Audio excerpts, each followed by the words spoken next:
Hello students, welcome to this session. In this session, we are going to deal with the access to non-local data on stacks.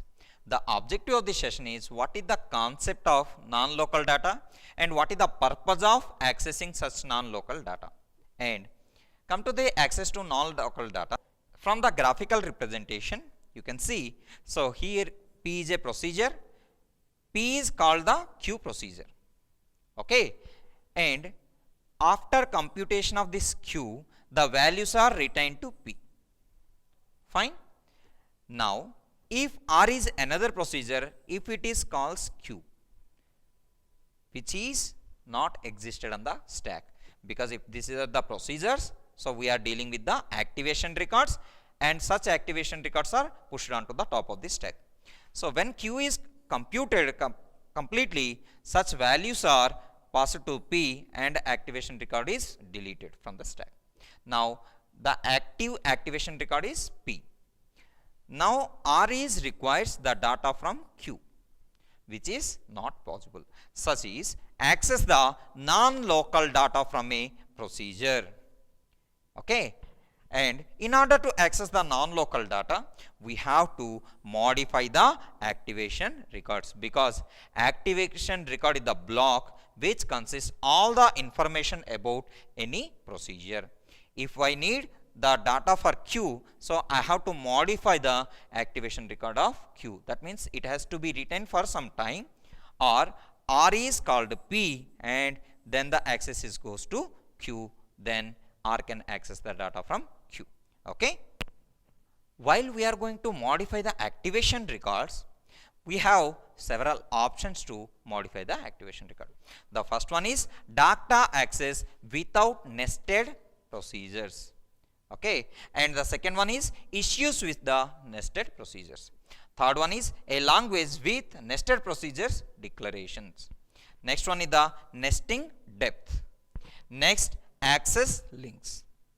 Next, manipulating the access links, and access to the links for procedure parameters, and finally the displays. We are going to deal with all these options in detail. Okay. Now come to the first one. The first one is data access without nested procedures. So if there is possible, we have to avoid the nested procedures or declare such nested procedures globally. Okay. Here in the example, P is the procedure called the queue. Okay.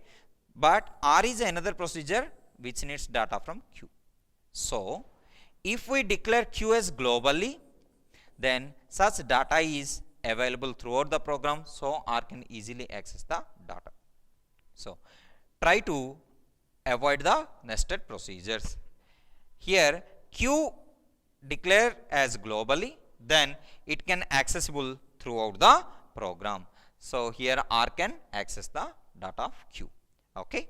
Come to the next one, issues with the nested procedures.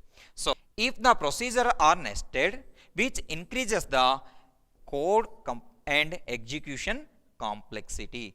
If there are n number of procedures are there, let us say for example, here P is the calling function and P is the called function. Let us say this is the recursive one. If that is recursive, it is going to be executed for n number of times. For every execution, activation record is created. So it increases the execution complexity. And here if R need the data of Q, which is more complex. So here we explained as if P comma Q are recursive, and if R, this is another procedure, wants to access Q, then it has to go to P first, and recursive procedure leads to complexity. That means R is going to Q first, then the control goes to Q, but here Q is recursive. Then after completion of that Q only, the data is accessed to the R. So which is more complex. Come to the third one, a language with nested procedure declaration. Here a functional language is there named as ML. It can deal with the nested procedures. Okay. So how it going to deal with the nested procedures? In this language, if variables are declared and initialized, they are not going to change. Okay, that means they are simply the static allocations. And if need to change, we need some special function calls. Depend upon the special functions calls only, it can change the data. Okay, now come to the fourth one. It is the nested depth. So here the nested depth of the procedures are discussed. That means come to here, R is a single procedure. It does not consist any procedure inside. That means it never called any procedure. So the depth of R equal to 1.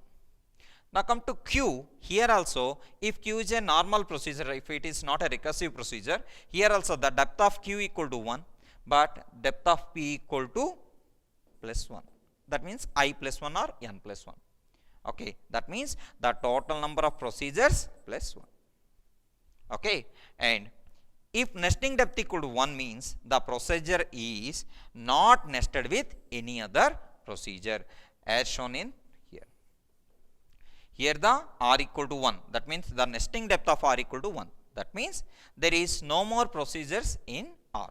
Okay, now come to the next one, access links. So what is the access link? It is direct implementation of normal static scope rule for the nested functions is obtained by adding a pointer is called access links. That means if P comma Q are nested as shown in this particular, then there is an access link from P to Q must be there. And if R wants to Q, it can connect the through the access link. That means here P the calling function and Q the called function. So there must be a link is there. So this seems to be a direct link. If R need the data from Q, so no need to go for again P and check all these and come to Q. It can directly access this particular link to access the data of Q. Such is known as access links. Okay. Access links forms a chain from the activation record at the top of the stack, and based on the nesting depth of the access links are created. That means it creates a chain between the activation records what are placed on the top of the stack. So depend upon such activation records, the other procedures can directly access the nested procedures. Okay, come to the next one, manipulating the access links. That means if depth is more, have to visit all the procedures hierarchically. That means if there is a procedure is like A, B, if C, if it is like this, if I want to access C, first I have to visit A, then to B, then to C. So depend upon the need, call the nested procedures by manipulating the access links.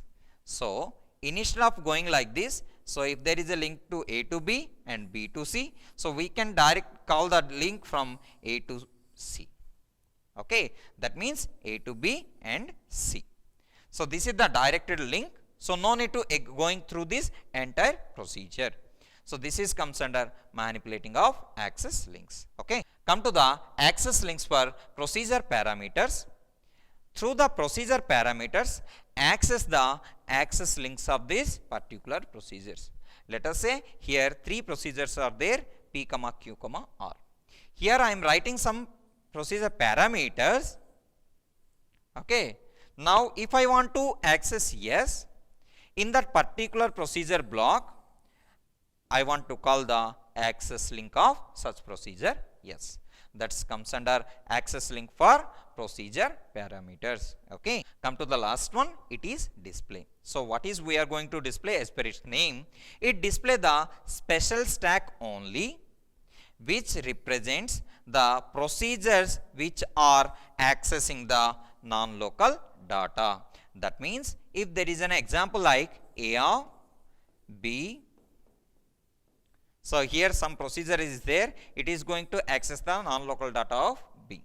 That means because B is not a local to D, so it is going to, if D is going to access B, it has to call A then to B. So in display, we are going to display a special stack about what are the procedures or need the non-local data. The information and the activation links of D are discussed in this stacks, and they are going to be displayed. Okay. From this session, we learned what is a non-local data and what is the need of non-local data. Okay, and what is the various options we have to access the non-local data by modifying the activation records. Okay, thank you.